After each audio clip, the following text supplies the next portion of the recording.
Hello everyone, আমি পায়েল। আমার নতুন একটি ভিডিওতে সবাইকে এত এত ভালোবাসা। আশা করি আপনারা সবাই খুব ভালো আছেন, আর আমরাও কিন্তু বেশ ভালো আছি। আজকে একটু বেশি ভালো আছি বলা যায়।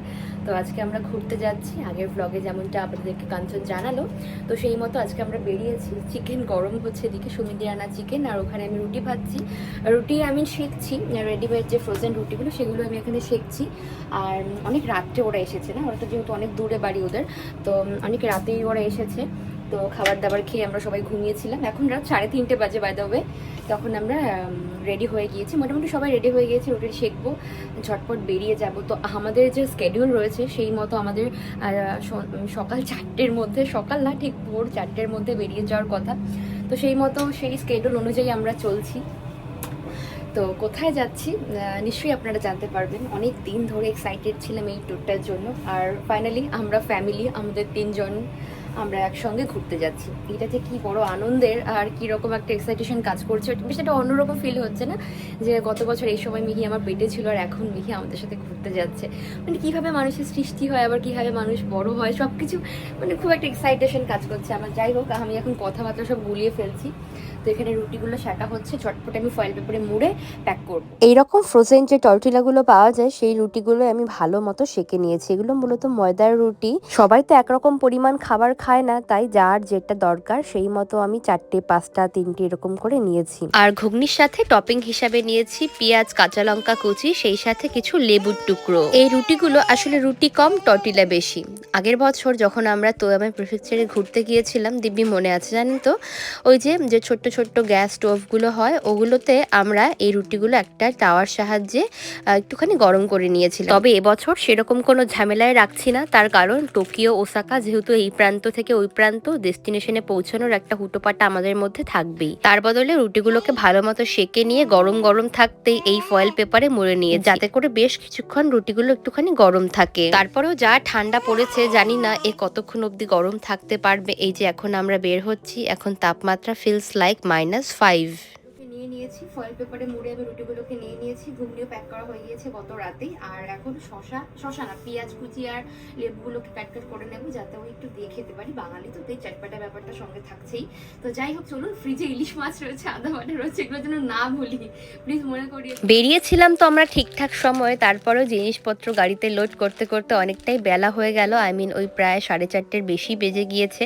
আমরা এখনো আমাদের লোকালিটি ছেড়ে বের হইনি, তো তার মধ্যেই দেখলাম ভোরের আলো ফুটে গিয়েছে। আর মিহি, ওর যেহেতু এটা ঘুম থেকে ওঠার সময় নয়, তাই কিছুক্ষণ ওকে কোলে নিয়ে ঘুম পাড়িয়ে আমি বেবি সিটে ট্রান্সফার করে দিয়েছি।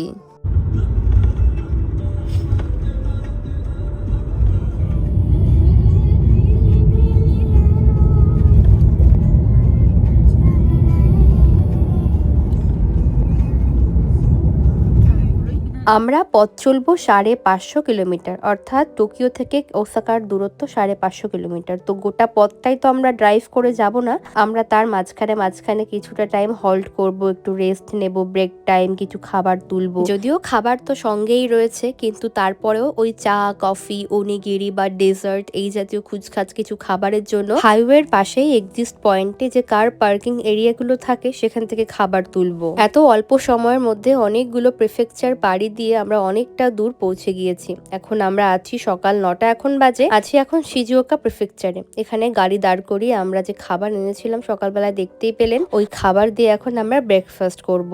সবই ঠিক ছিল, পেঁয়াজ কুচি, লঙ্কা কুচি সব মোটামুটি ঠিক থাকলেও লেবুটা কেটে আনার ফলে দেখলাম একটু তিতকুটে ভাব চলে এসেছে। ওইটা বাদ দিয়ে মোটামুটি সব ঠিকই ছিল। প্রথম দিকে ওই যে বললাম, এত ঠান্ডায় এই ফয়েল পেপারে মোড়ানো রুটি কতক্ষণ গরম থাকে সেইটাই যা দেখার। আমরা আছি এখন শিজুওকা প্রিফেকচারে মাঝপথে। হ্যাঁ, বাইরের দিকটা ভীষণ সুন্দর। আমরা এখন মাঝপথে আছি, আর মিহি গাড়ির মধ্যে শুয়ে আছে। তো আমরা এখন ব্রেকফাস্ট করলাম, যেমনটা বললাম আর কি। বাড়িতে এত তাড়াতাড়ি ব্রেকফাস্ট করি না আমরা, বলো যত তাড়াতাড়ি ব্রেকফাস্ট। হ্যাঁ, সেটাই বলেছি। তো যাই হোক, ডেস্টিনেশনের মাঝপথেও নেই, বলো তার অনেক আগে রয়েছে, তাই তো মান্নাতে আমরা এখনো 4.5 ঘন্টা 5 ঘন্টা দেখাচ্ছে। তো দেখা যাক, যাচ্ছি খুব এক্সাইটেড আমরা, মানে পুরো ভিন্ন একটা জায়গায় যাচ্ছি। তো চলুন দেখি পাপ্পা, এই যে এদিকে মিহি, ইলি বাবা, এই যে পাপ্পা মিহি, ইলি বাবা, কি হাসি, কি আনন্দ। ঠান্ডা কিন্তু ওয়েদারটা বেশি সানি ওয়েদার। মিহি এইদিকে এদিকে পাপ্পা। কি ওটা খাবে? তুমি খাবে? এটা খাবার না বাবা।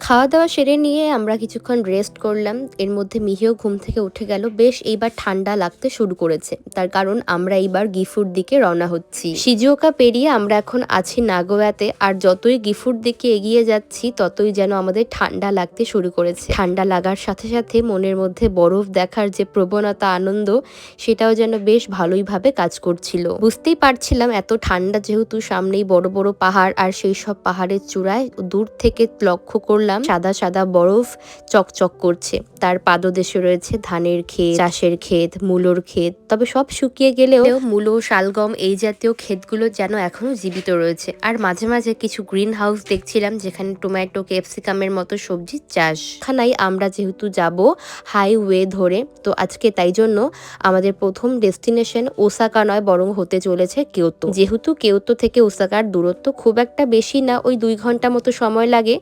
আমরা যেহেতু একদম বিকালে কিয়োতো পৌঁছাবো, তাই ওইটুকুনি সময়ের মধ্যে মাত্র 2খানা মেইন স্পট আমরা ভিজিট করব, যেটার মধ্যে একটা হলো জাপানের ইউনেস্কো ওয়ার্ল্ড হেরিটেজ কিয়োমেজো ডেরা মন্দির, সাথে জাপানের গোল্ড টেম্পল। রাস্তায় চলতে চলতে প্রচুর বরফ চোখে পড়ছিল। সবে সবে যেহেতু ক্রিসমাস শেষ হলো, যেন মনে হচ্ছিল আমরা এখনো কোনো এক স্নো ভিলেজের মধ্যে দিয়ে যাচ্ছি, ঠিক ওই রূপকথার মতো। আর এই যে বললাম, গোটা পথ আমরা হাইওয়ে ধরে 500 কিলোমিটার অতিক্রম করব। তো এই গোটা হাইওয়ে, শুধুমাত্র হাইওয়ের কস্ট আমাদের পড়েছে 13,000 জাপানিজ ইয়েন, অর্থাৎ ইন্ডিয়ান টাকায় যেটার মূল্য দাঁড়াচ্ছে প্রায় ধরুন 7,500 টাকার কাছাকাছি।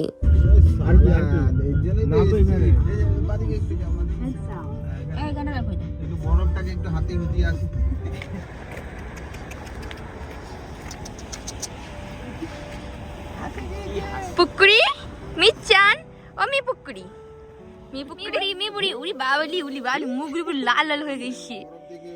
উলি বাবলি মুখগুলো লাল লাল হয়ে গেছে। বাবলি পুরো মুখ লাল হয়ে গেছে। এটা খাবার জিনিস নয় তো। এত লম্বা পথ মিহিকে কোলে নিয়ে আমি আর পেছনে সুমিদি, আমরা যে কি লম্বা একটা ঘুম দিয়েছি, তো কখন যে কিয়োতো পৌঁছে গিয়েছি খেয়ালই করিনি। তারপর আমরা এখন চলে এলাম কিয়োমেজো ডেরাতে। আমি যেহেতু এই দেশে থাকি, আর এই দেশের এই মন্দিরটি একেবারে বিশ্ববিখ্যাত বলা যায়, তো আপনারা অনেক আগে বেশ কয়েকজন অনুরোধ করেছিলেন এই মন্দির দেখানোর। আমরা এখন আছি কিয়োমেজো ডেরাতে। এটা ভীষণ বিখ্যাত একটি মন্দির। তো মানুষের সমাগম দেখে বুঝতেই পারছেন এত মানুষের ভিড় হয়েছে এখানে। আর সব থেকে বড় কথা, গুগলে সার্চ করলে কিন্তু এই মন্দিরটি সবার আগে আসে। এই মন্দির 778 সালে তৈরি হওয়া এক বৌদ্ধ মন্দির। কেউ বলে এনশিন বা কেউ বলে কেনশিন নামের এক কোনো বৌদ্ধ সন্ন্যাসী এই মন্দির তৈরি করেছিলেন। এই মন্দিরের বিশেষ যে ঐতিহ্য বা বিশেষত্ব, সেটি হলো এই মন্দিরের যে পাটাতন, সেই কাঠের পাটাতন শুধুমাত্র কাঠ দিয়ে তৈরি। সমস্ত কাঠগুলোকে একে অন্যের সঙ্গে জুড়ে রাখতে ব্যবহার হয়েছে না কোনো পেরেক, না কোনো লোহার এমন কিছু কানেক্টর। তারপরেও এত বছরের পর বছর ধরে কিভাবে এগুলো এত সুন্দর মতো টিকে রয়েছে, সেটাই হলো এই মন্দিরের আশ্চর্য বিষয়। এই মন্দিরের পথে চলতে চলতে চোখে পড়বে এই রকম টাঙা রিস্কা, যেগুলো কোনো মানুষ দ্বারা টানা হয়, ঠিক আমাদের দেশের ওই কলকাতা স্টাইল টাঙা রিস্কাগুলোর মতো কিছুটা দেখতে। বিদেশি পর্যটকের এখানে একেবারে ছড়াছড়ি। এশিয়ান, ইউরোপিয়ান বা অনেক ধরনের দেশের মানুষজন এখানে ঘুরতে আসেন, যারা বেশিরভাগ এসে থাকেন এই কিয়োটো শহরে। আর আসার পর এই মন্দির ভ্রমণে বা এই মন্দির দর্শনে যারা আসেন, তারা বেশিরভাগ মানুষই কিন্তু এই যে কিমোনো, জাপানের ঐতিহ্যবাহী পোশাক, সবচেয়ে পুরাতন এই পোশাক পরেই এই মন্দির চত্বর ঘুরে দেখেন।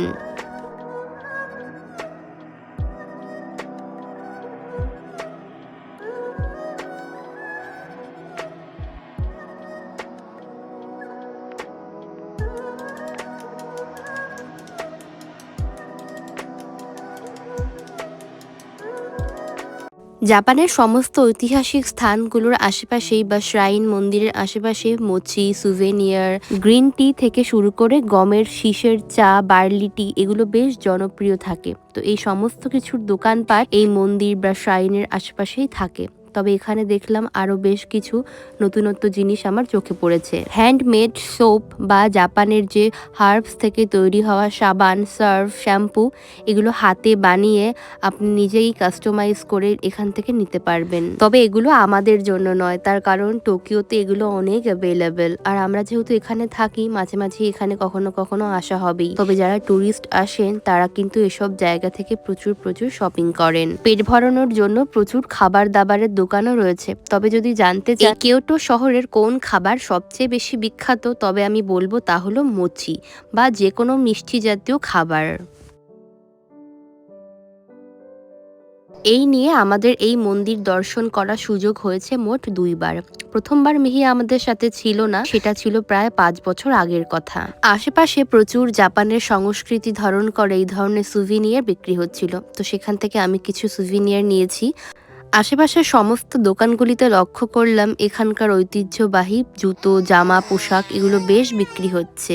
লোকালিটির মাঝখান দিয়ে মন্দিরে যাওয়ার সরু পথ, সেই পথে মানুষের একেবারে ছড়াছড়ি। সেই সব পথে এরকম ছোট্ট মন্দির চোখে পড়লো, যেখানে ঠাকুরকে নিবেদন করা হয়েছে ওসাকে, অর্থাৎ পুরাতন চাল থেকে তৈরি হওয়া জাপানের ঐতিহ্যবাহী অ্যালকোহল। আমরা যেহেতু সেই 8-9 ঘন্টা ড্রাইভ করে এসেছি, তো আমাদের অনেকটা সময় তো রাস্তায় লস হয়েছে। তো আমাদের আজকের দিনটা সিলেক্ট করা ছিল এই কিয়োটোর জন্য। তো কিয়োটোর যেগুলো মূল অ্যাট্রাকশন, এই কিয়োমিজু দেরা আর হচ্ছে গোল্ডেন টেম্পল, সেটাতে আমরা এখন যাব। তো ওটা যেহেতু 5টায় বন্ধ হয়ে যায়, তো আমরা ঝটপট করে মিহির জন্য আমি তেমন কোনো খেলনা পেলাম না। তবে বাড়ির ফ্রিজের জন্য একটা ফ্রিজ ম্যাগনেট নিয়েছি। যেহেতু আমরা কিয়োটো এসেছি, কোথাও না কোথাও ঘুরতে গেলে, জাপানের কোথাও না কোথাও ঘুরতে গেলে আমরা তো সবসময় মেমোরি কালেক্ট করি এই ম্যাগনেটের সাহায্যে। তো সেরকম একটা ম্যাগনেট আমি নিয়ে নিই। এই মন্দির থেকে বের হবার পথে পার্কিং লটে হয়ে গিয়েছে একটা ডিজাস্টার আমার সাথে। আমার খুব পছন্দের শখের একটা খুব প্রিয় জিনিস হারিয়ে গিয়েছে। তো সেটা না হয় পরেই বলবো কি হারিয়েছে।